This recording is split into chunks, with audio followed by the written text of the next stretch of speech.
So mga lods, seryoso po yung pag-uusapan natin for today. It's about yung nangyari sa dito sa the rise ng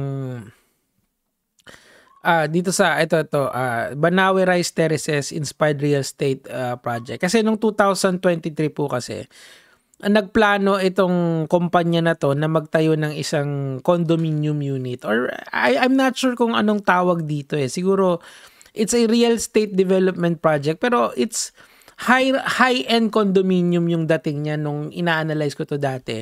I believe na cover ko na to last year, so 2023 pa to.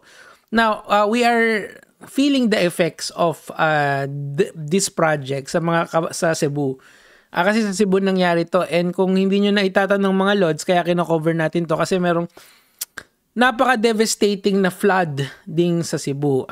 That is not to say na ang main cause nito ay etong nangyari rito, pero it will be a factor in the long run, di ba?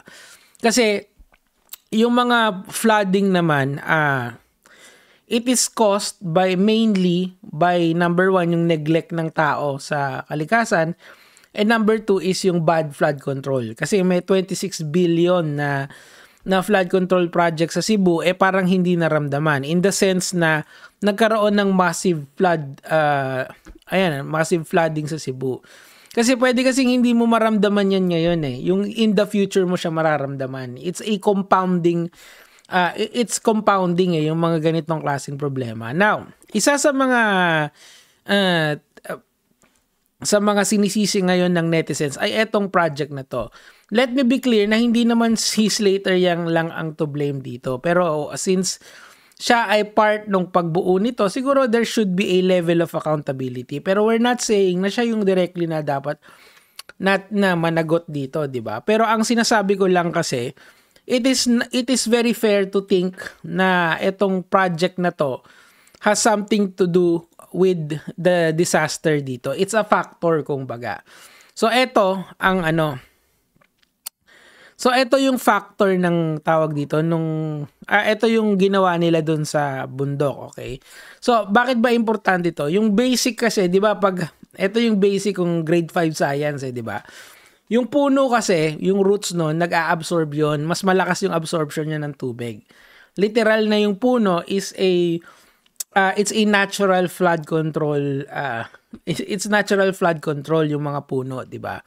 Now, pag kinalbo mo 'yan, ang mangyayari yung tubig ay konti lang yung ma-absorb ng lupa, 'di ba? Ganun 'yun eh. Konti lang yung ma-absorb ng lupa. Tapos yung iba, hahanap siya ng way kung saan siya kakalat, 'di ba? Kasi hindi niya na-absorb ng tama eh.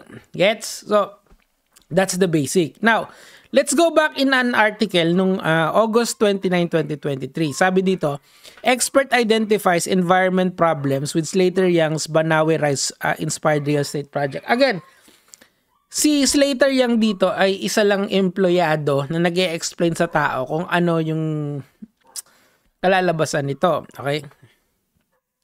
The viral real estate project of actor and civil engineer may not be sustainable as it making itself clear to be a wind engineer said. Okay, so matagal na to pare August 29, 2023 pa to. Meaning to say, kung sino man tong nag-predict nito, you are correct. Kasi ayun na nga, hindi nga siya talaga sustainable eh. Again, pero that is just one factor. I'm just saying, kung siguro may mas maayos na flood control sa buong Cebu at hindi ito pinayagan, malamang hindi yan mangyayari. Gets nyo? It's a compounding problem. Itong flooding issue na to. It's not just one problem. It's a series of problem na nagpatong-patong. Pero it's best to highlight this kasi may nag-predict. At yung nag-predict, tama yung prediction niya. Basahin natin. Despite all the greenery present in the scale model, the building is susceptible to multiple hydrological and geological hazards such as floods, landslides, and earthquakes. So, nandito tayo sa floods, okay? And I believe nag-landslide ba? Hindi ko sure. Pero sa floods, sigurado tayo. Okay? The project inspired by Banawe Rice Terraces will be built on the mountainside of Guadalupe, Cebu. Okay? Ayan na. Instead of common vertical design condominiums, Young designed they pushed the whole structure in the building towards the mountain, claiming it would lessen the project's environmental impact. Okay, so I guess etong claim na to is already debunked. Kasi meron tayong real life, meron tayong, ayan yung project, meron tayong real life, may real life na nangyari. Sa real life, in practice, ito yung nangyari. Total devastation. Nakukuha ba? 'Di ba? Parang ganon kasi dapat sa experimentation, 'di ba? Sa experimentation, yung results yung importante. This is the real life result of what is happening here, 'di ba? Hindi siya bagay, hindi pa naman din siya tapos, pero it should yung project niyan na yan should have foreseen this problem. I guess hindi natin nakita yan. Okay.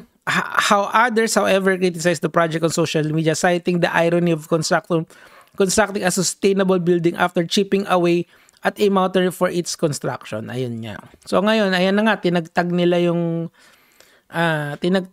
mountain, ganyan. Yun lang, di ba? This is an actual photo mga lods Ito na mismo yun. Yung pinagtatalunan natin dito. Ito, citing, ito, Joshua Agar. Ay, grabe itong si Joshua Agar. A wind engineer and assistant professor of the UP Institute of Civil Engineering saw this as a disconnect between the project's design for the wealthy and those meant for the common people. Oh my God. Ang galing naman itong Joshua Agar na to. Si professor, di ba? Oh my God.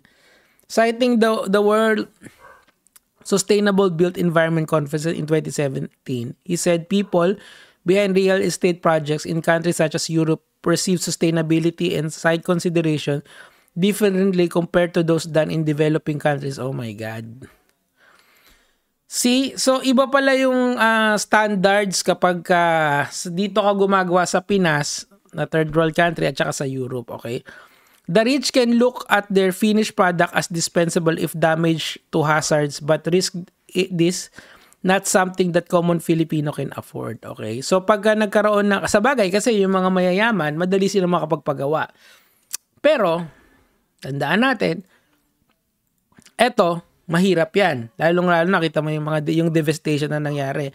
Actually, hindi lang yan yung photong kumakalat sa Facebook ngayon. Ang dami niyan, Diyos ko. Ayoko na lang pakita sa inyo yung iba Pero kayo na lang mag-search. But I'm just saying sa inyo na this is very real. Itong mga problema na to, na tandaan nyo, it's a connivance of not just only this private entity. It also has a connivance with the city government. Bakit? Kasi yung LGU yung yung mag-a-approve niyan Okay?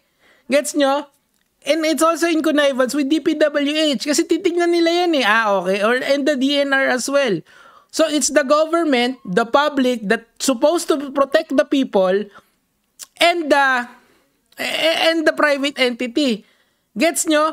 So dalawa yan hand in hand yan Kasi bago mo kalbuhin yung bundok, bago mo bilhin yung property niyan sa gobyerno, they need to approve what you're going to build there.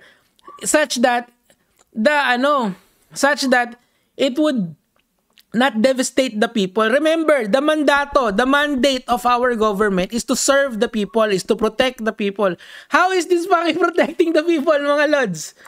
Diyos ko talaga. Patawarin. Di ba? Naintindihan nyo? This is why it's so frustrating. When you read our covenant sa gobyerno, yung constitution natin, sinasabi doon, that the government should protect its people. How is this fucking protecting the people, di ba? Nakaka-frustrate mga lods, promise ko sa inyo. Sige, tuloy na lang natin kasi importante ito lalong-lalo na sa mga Cebuano nating kababayan. And vote wisely, mga lods. Yun siguro doon natin simulan. Yun lang kasi yung kaya kong i-advise sa mga ganito. I'm not an engineer. Pero it is etong si Engineer Agar, he is proven right in the most devastating fashion. Come on. Okay, link to say the design may increase topographic amplification. This means forces such as wind may increase fourfold compared to those effect. Oh, yun nga. Mas lalo pang yung topographic amplification. Siguro, ano pa, said intensive ground shaking may cause turbulence that will impact structure. You also observe that the building east may winds, okay, typhoons. So, nakakatakot talaga. The main issue, eto. Ay, putik eh. Eto, may physics ha. Swerte kayo sa akin dahil teacher ako ng science.